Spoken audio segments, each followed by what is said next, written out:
নমস্কার, দেখছেন আলাপ টিভি। আর এই মুহূর্তে আমার সঙ্গে রয়েছেন অলোক ভট্টাচার্য মহাশয়, যিনি একজন পদার্থবিদ্যার ছাত্র হয়েও সাহিত্যের প্রতি তার অগাধ টান, মায়ের কাছ থেকে পাওয়া ভালোবাসা তাকে এই পথে চালিত করেছে।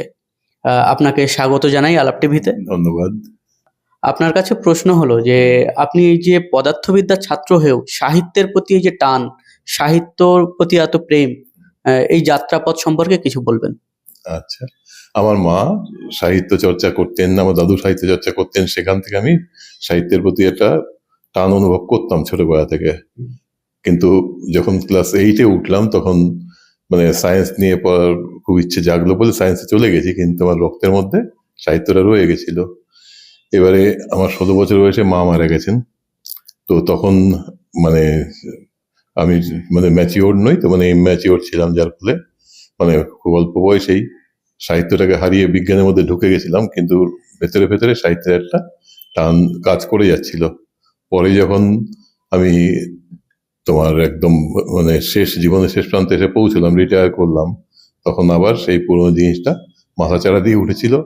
তখন আবার আমি কবিতা লিখতে শুরু করেছিলাম। আপনার এই কবিতা লেখার অনুপ্রেরণা আপনার মায়ের কাছ থেকে এসেছে। হ্যাঁ, এই অনুভূতি বা এই কথা আমাদের সঙ্গে একটু শেয়ার করবেন।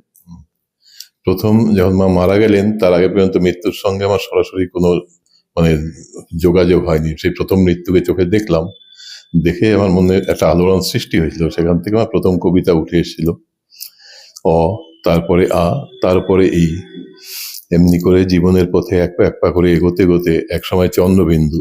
তারপর এটা আমার লেখা প্রথম কবিতা।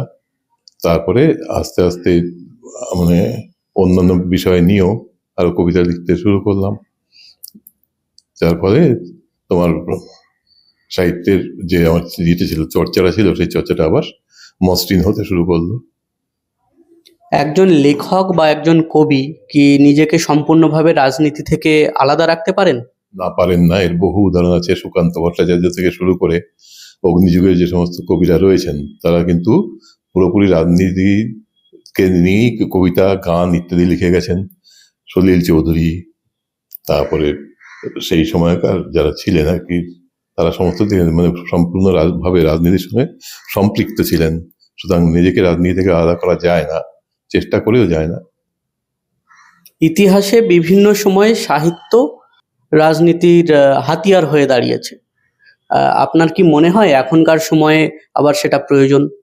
একদম নিশ্চয়ই প্রয়োজন। কেন কি, এখন যে মানে রাজনীতির টলমল অবস্থা, মানে চারিদিকে যেন একটা অনাস্থা, সংশয় মানুষকে ঘিরে ধরে রেখেছে।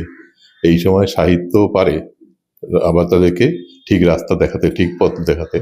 সুতরাং আমার মনে হয় সাহিত্যিক, কবি এদের উচিত, এবং মানে যারা সঙ্গীত লেখক তাদেরও উচিত মানুষকে সঠিক পথে নিয়ে আসা, রাজনৈতিক এই ডামাডোলের হাত থেকে মানুষকে মানে ঠিক রাস্তা দেখিয়ে নিয়ে যাওয়া, এগিয়ে নিয়ে যাওয়া। রবীন্দ্রনাথের গান ও কবিতা আপনার সৃজনশীলতার জগতে কিভাবে প্রভাব ফেলেছে? সাংঘাতিক রকম প্রভাব ফেলেছে। কারণ আমার মনে মনে যাকে আমি গুরুদেব বলে ছোটবেলা থেকে মেনে এসেছি, তিনি হচ্ছেন রবীন্দ্রনাথ ঠাকুর। সুতরাং তার গান, তার কবিতা এছাড়া সাহিত্য সম্পূর্ণ হতে পারে না। আমি মনে করি যে সাহিত্যের প্রথম এবং শেষ কথা গুরুদেব রবীন্দ্রনাথ ঠাকুর। আমার জীবনে তার প্রভাব অপরিসীম, অপরিমেয়। আপনার প্রথম কাব্যগ্রন্থ বসন্ত ফোটা ভোর, এই বইটি সম্পর্কে কিছু বলবেন। আর প্রথম এই বই প্রকাশের অনুভূতি কেমন ছিল সেটা যদি শেয়ার করেন।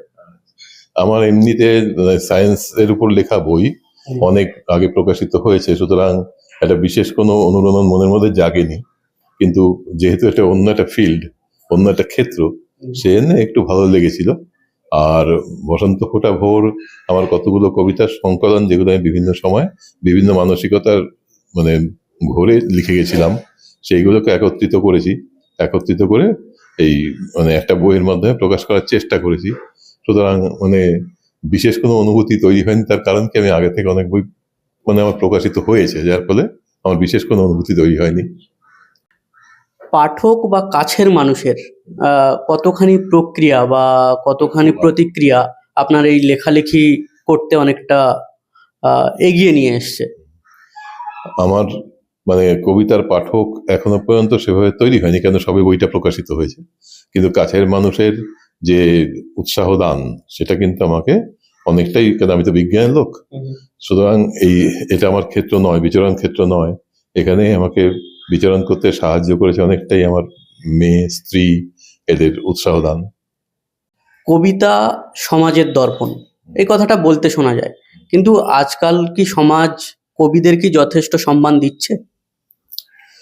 সমাজ অনেকটা মানে অন্বেষী হয়ে গেছে।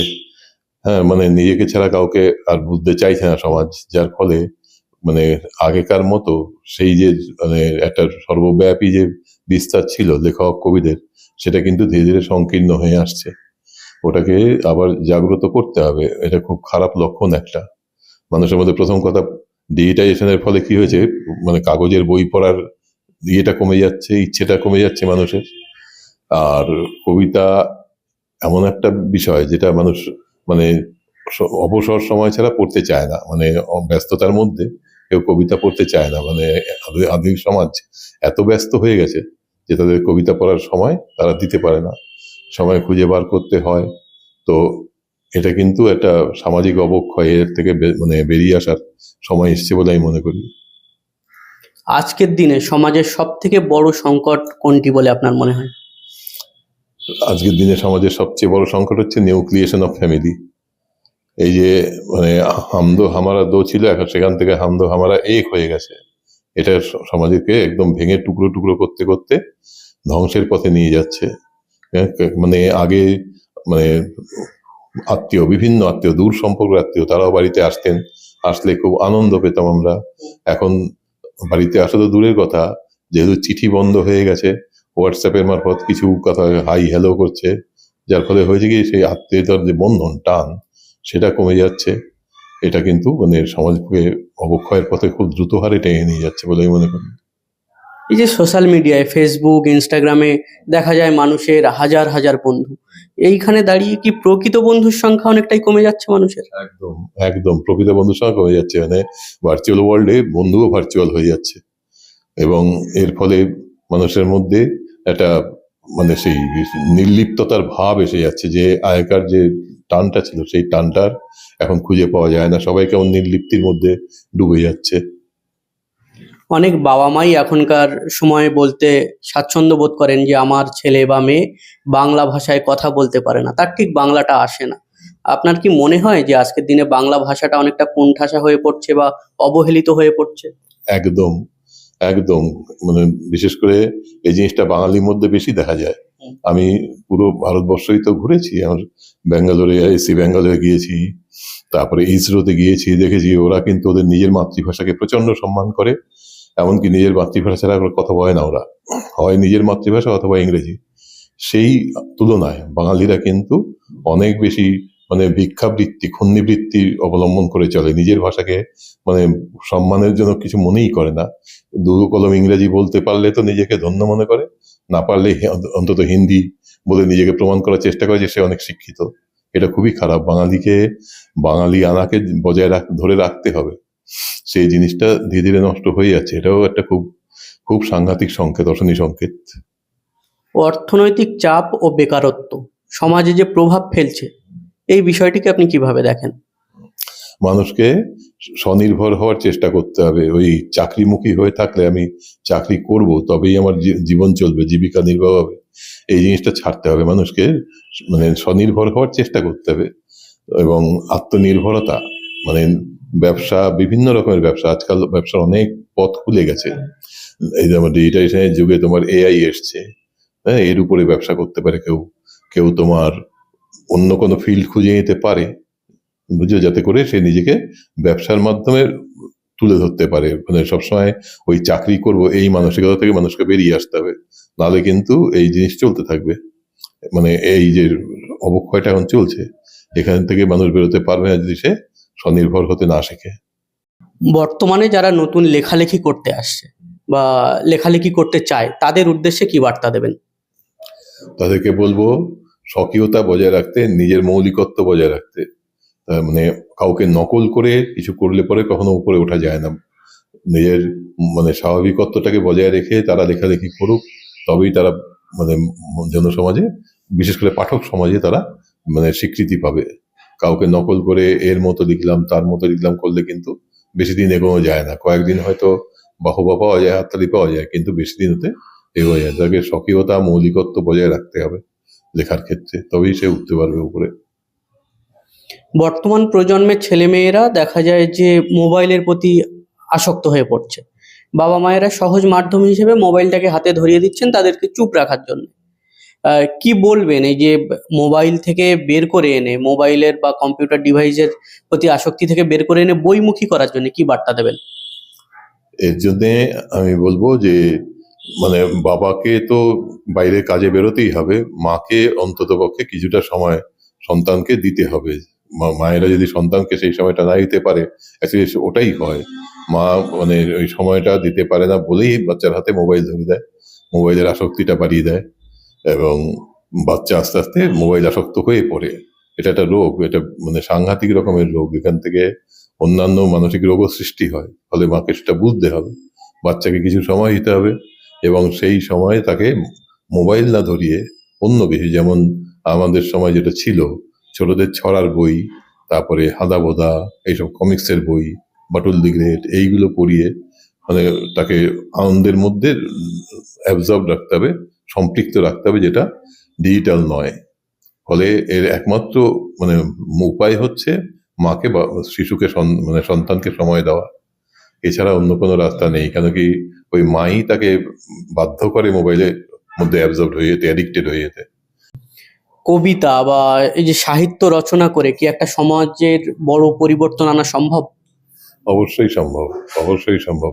কেন কি মানুষ এখনো সাহিত্যকে মানে ভালোবাসে, সাহিত্য ভুলে যায়নি মানুষ।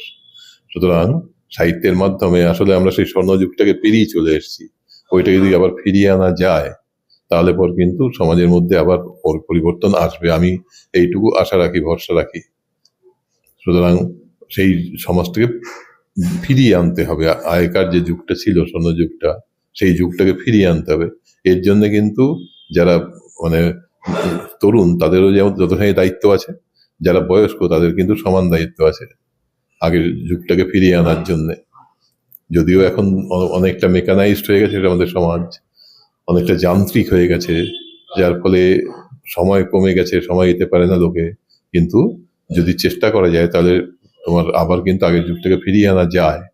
সেরকম মেধা সৃষ্টি করতে হবে আমাদের সমাজে, যাতে করে তোমার আগের যে সমস্ত গুলো ছিল, মানে সুকৃতিগুলো ছিল, সেই সুকৃতিগুলো আবার ফেরত আনা যায়।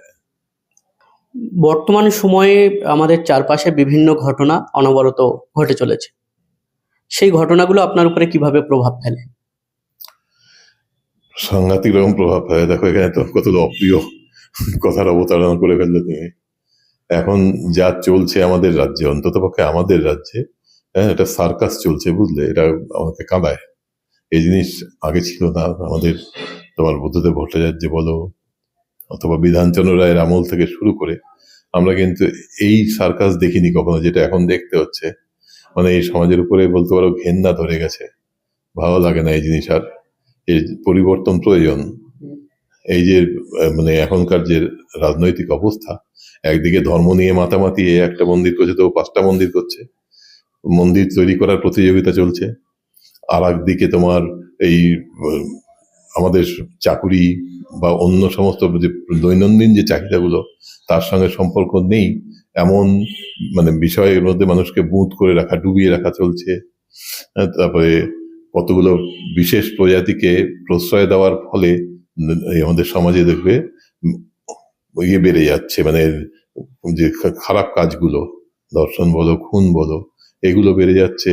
এইগুলো কিন্তু আগে এত ছিল না, ছিল একদম ছিল না এটা বলবো না, কিন্তু জনসমক্ষ এরকম নেকেড হয়ে পড়েনি, উন্মোচিত হয়ে পড়েনি, যেটা এখন হচ্ছে। এটা আমাকে কাঁদায়। এ থেকে কি বেরিয়ে আসার কোনো রাস্তা নেই? বেরিয়ে আসতে দেবে না এরা, বুঝছো? এরা বেরিয়ে আসতে দেবে না। এরা আসল মন্ত্রটা শিখে গেছে যে মাসকে কোনো না কোনো একটা নেশার মধ্যে বুঁদ করে রেখে, ডুবিয়ে রেখে দাও। হয় ধর্মের নেশা ধরাও, আর নয়তো লক্ষ্মীর ভান্ডারের মতো কিছু একটা করো, ভাতার নেশা ধরাও, মেলা খেলার নেশা ধরাও, বুঝছে, এরা এমন করে রেখেছে উপর থেকে যাতে করে মানুষ সেখান থেকে বেরিয়ে আসতে পারে। যে কটা বেরিয়ে আসে, মনে করো 20% অংশ বেরিয়ে আসছে, বাকি 80% তো এখানে ডুবে আছে, অঙ্কে নিমজ্জিত হয়ে আছে। সেই পাঁক থেকে ওরা উঠে আসতে পারবে না, কারণ তাদেরকে চাকরি বাকরি নেই, তাদের ওই ভাতা দিয়ে তাদেরকে বলতে পারো কৃতদাস বানিয়ে রাখা হয়েছে, বুঝছো। ফলে এখান থেকে বেরোনো খুবই কষ্টকর, খুব কষ্টকর। মানে এখান থেকে বেরোনোর রাস্তা আমি তো আপাতত দেখতে পাচ্ছি না। যারা সমাজের সংস্কার চাইছে তাদেরকে খালি বলা হচ্ছে তোমরা তো মহাশূন্যে বিলীন হয়ে গেছো। ফলে তারা সে ছেলেগুলো, বাচ্চা বাচ্চা ছেলেগুলো, তারাও কিছু করতে পারে না, অসহায় তারা।